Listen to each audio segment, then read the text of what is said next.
Abbiamo fatto provare a Renzi un monoruota. Ma partiamo dall'inizio. Sono a Verona per conoscere dei nuovi amici, persone di tutte le età con le quali condivido la passione per il monoruota. Ed è così che per la prima volta provo una ruota diversa dalla mia. Un'enorme differenza di dimensione, stabilità, autonomia e soprattutto comfort, in quanto questa è ammortizzata. Tutto questo influisce indiscutibilmente su una maggiore sicurezza. Per abituarmi mi sono bastati pochi minuti, un po' come passare dalla bici per bambini a una bici per adulti.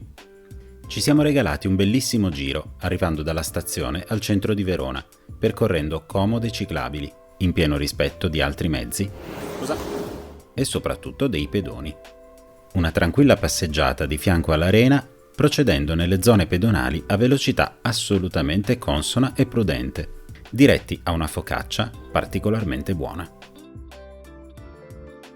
Scendendo e accompagnando a mano il nostro mezzo nelle zone più affollate.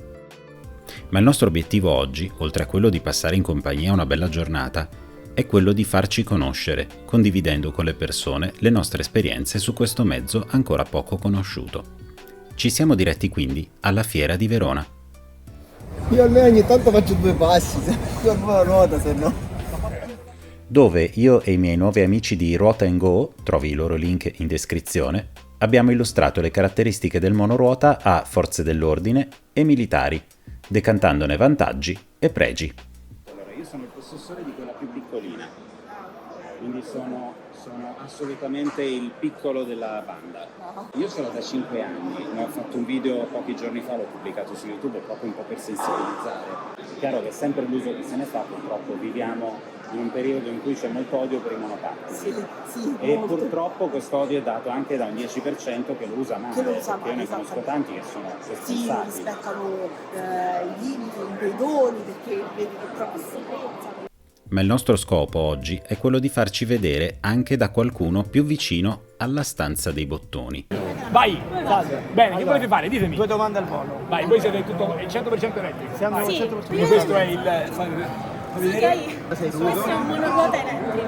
Allora, No, io non ci vado in piedi, tranquillo, perché vedo i miei già terrorizzati. ok. Piano, non troppo. Nasce come micromobilità sostenibile. E dove siete voi? Palermo. Di tutta Italia. Di tutta Italia. Trafficata in Italia. Ma scusami, questo qui, allora, raccontatemi un po', come parte il progetto, da dove partite? È un nuovo mezzo, quindi non può essere paragonato a un altro mezzo, con una moto, con una bicicletta, un monopattino. Io vado così e la stessa cosa mi succede quando vado a piedi. Uno va in Quindi piedi, vado avanti con il semplicemente corpo. con le pedaline, esatto. Non c'è un freno. Sì, il freno è utilizzato direttamente dalla forza a propulsione che spingi, sì. Quindi tu compri in Cina, quindi lo compri direttamente. È inventato in Italia, made in Italy il motore. Così è ammortizzato bene. Questo è proprio ammortizzato al 100%. L'obiettivo qual è? L'obiettivo è quello proprio di diffondere questo mezzo. Ma trovare un partner che vi aiuti? Cioè, No, un partner... Di legalizzarlo. L'obiettivo Quindi il tema è sono oggi- io. oggi- Di essere considerati dal codice della strada. Sì, perché sappiamo che quelle le minoranze in generale. Noi siamo L'avete una fatto vedere a minoranza, Salvini? ma siamo. No. Non ci. Il punto è che hanno già provato, ci hanno semplicemente detto voi non esistete, nella legge adesso. Grazie, bocca al lupo. Bene, siamo riusciti a suscitare un po' di interesse. Un semino piantato. Chissà se ne nascerà qualcosa. Per par condicio, dopo l'opposizione, cerchiamo un dialogo anche con chi è al governo. A pochi metri da un invitante banchetto che purtroppo non ci è permesso toccare, siamo in attesa di parlare con il ministro Tajani. Che abbiamo. Trasporto pubblico, le metropolitane, trasporto su ferro, deve essere aumentato, poi magari anche camminare un po' di più, non è che per andare a prendere il giornale bisogna prendere Infatti, anche mezzi di micromobilità cittadina, che ne pensa? così. Serve sempre prudenza. Assolutamente sì. Infatti noi camminiamo con protezioni, casco e tutto il resto. Questo è il nostro mezzo. Siamo sempre molto prudenti. La micromobilità elettrica, monoruota, monopattino in generale si potrebbe ridurre del 20% e oltre, anche fino al 30%, il traffico nelle grandi città, assieme al trasporto proprio dei mezzi autobus, quindi integrando questo tipo di mobilità. Lei che ne pensa?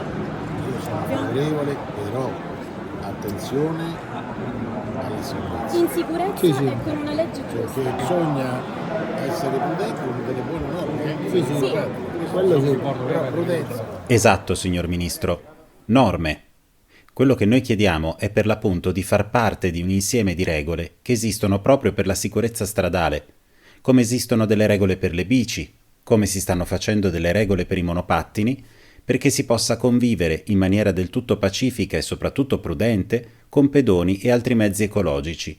Vorremmo anche noi essere riconosciuti.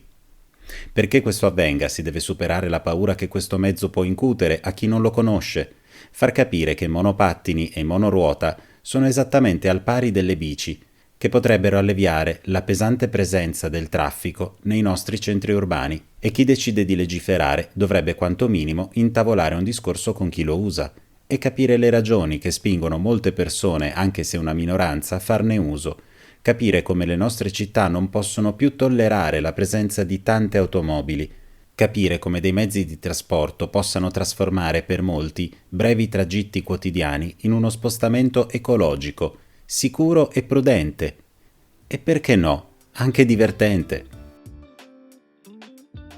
Come sempre, grazie di avermi fatto compagnia. Qualunque domanda o commento è sempre ben gradito. Se l'argomento ti interessa, iscriviti, perché sto già lavorando ad un nuovo video per rispondere alle tante domande che mi sono state fatte. E non perderti il commento finale sulla viabilità di questa bellissima città. Questo è il semaforo che dura